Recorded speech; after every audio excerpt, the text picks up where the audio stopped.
Hello there. Thank you for tuning in. Just wanted to explain something that you're watching this, which is my video blog, but I've noticed that many of you, particularly overseas, are just finding the video somewhere and perhaps wondering what it's all about. So my name is Dean Letfuss. I live in New Zealand, run a company called Massive Action. You can go to my website, www.massiveaction.co.nz. massiveaction.co.nz, or my blog site is massiveaction.tv. And if you're watching this on YouTube, I can only hook videos up for 10 minutes, so when you watch the actual blog coming up in a second, it may cut off early. If it does, please go to www.massiveaction.tv and you can get the rest of it there. See you soon. Bye.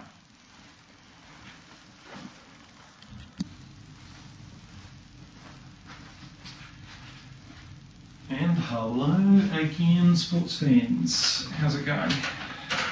So I'm going to use the board again, so I'll sit down for a minute and we'll just want to pick up from yesterday and discuss the next thing. So yesterday we talked about getting from vision to results, and that one of the things that we miss or that we don't understand is that the missing component is often a desire or a passion to get those results. So starting from that point, I want to move on a bit and say, okay, if desire is the issue, how do we solve that? Now I want to talk a bit more about the problem before we get to the solution, because it's not something that has a simple answer.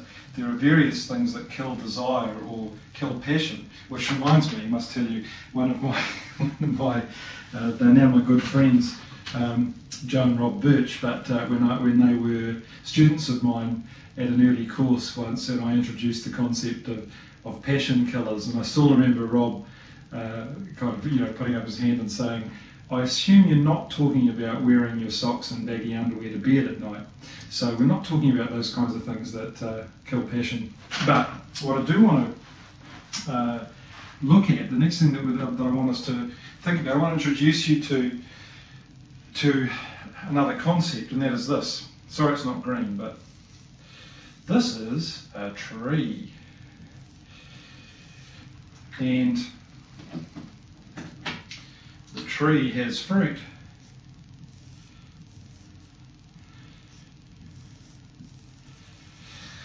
And if we want to deal, and the fruit are bad, if the fruit are bad, what can we do? We can pick the fruit off, we can throw them away. What's going to happen next year? We may or may not get bad fruit again. And we tend to, in our lives, we're looking at the fruit. And we're looking, and that's just a result, right? It's not a cause. What causes, if you boil it right down, what causes bad fruit? What causes bad fruit is the fact that, excuse my lack of artisticness, is that somewhere is a watering can that is watering the roots of that tree. So that tree will never wither and die as long as it's getting fed. So if a problem is a lack of desire or a lack of passion to go with what we need, then that is the fruit of a problem. It's not the cause of the problem. The cause of the problem is this. And so what we have to start to look at is, what is the cause? What is it in human beings? What is it in you and I that kill passion or that kill desire? And what is really going on? And one of the things that the way that Stephen Pearce talks about that, for example, is he talks about it as two things. We've got leading indicators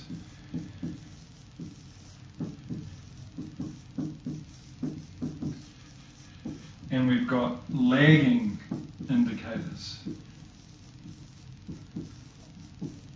So, not having enough money, being in a bad financial position, is that a leading indicator or a lagging indicator? It's a lagging indicator. It's fruit. The leading indicator might be financial mismanagement, buying things that we can't afford, having too much stuff on credit, not willing to say no to things now so that we can have them later on. I'm overweight, believe it or not. Is that a leading or a lagging indicator? That is a lagging indicator. I'm overweight because of emotional eating or of eating the wrong stuff. So the leading indicator is putting too much food in my mouth, right? So we have to understand this. It's not the fruit, it's the roots. We have to go looking for the roots of what are causing us to not have desire. Now the reason I say that is that we are created to have desire. We are created to have passion. Now, I don't care whether you accept that there is a God or not. I'm not saying that as a Christian concept, although I believe it is because we were created by God and God is a God of love, and so therefore passion, desire, love are inherent in us. But even if you don't believe that, you think about somebody as potentially obnoxious as Hitler. Had great passion about what he did. It was very, very misdirected, but he was a man of passion. And that is a natural human thing. We should be desiring to get the things that we want. That's not an abnormal, that's not a bad thing. So why don't more of us? Why don't you get the results that you want? That's why I asked you those 2 questions yesterday.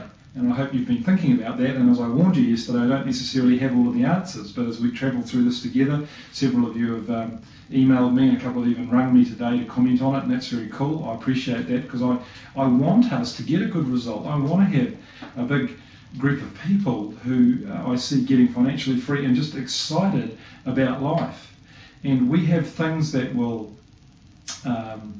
hinder us from this every day. I'll give you a little example. I've just been offered a sports car as part of a property deal, and it's a Ferrari, and I'm not particularly into Ferraris at all. It's just been offered to me as you know, part of a property deal, so it would work out quite well from a financial point of view for me. And so I took it for a drive, and that was a big mistake because I've never driven anything that handles as well in my life. Totally unbelievable. This, for those of you who are car nuts, it was a 355 Spider, and phenomenal car. Just, I could not believe how cool it was to drive. And so, but the reason I'm telling you that is this is how I think. So this is how I struggle in the situation. What I think to myself is this: one, everybody who knew that I had it, if I owned it and I drove it, would think I was a, excuse the French, wanker. And secondly, even though it would actually not cost me very much money to own it, a fraction of its value because it's part of a deal, everybody would assume, well, this is how I'm thinking, I'm not saying this is true, this is how I'm thinking, everybody would assume that I'm taking money that's meant to be going to Fiji and using it to drive cars and all, you know, that's how I think in this about this particular thing. So that's one area where I have stinking thinking. And it's like, so I'm not allowed to enjoy this through the fruit of my ability to trade, you know, properties well. And if I wanted to enjoy that, I doubt that I could enjoy it. I'd feel so bad about what other people thought about it, which is crap. But I hope I'll just share that with you because it might relate to many of you.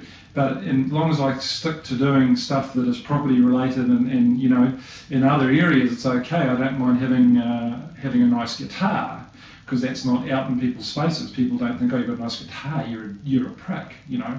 But as soon as you drive a Ferrari, there has to be something wrong with you. And so that's a lie, it's a story, but it's how I think. So that's kind of relevant to this whole thing of how do we get desire, or not how do we get that, we're not to that yet, but what kills it.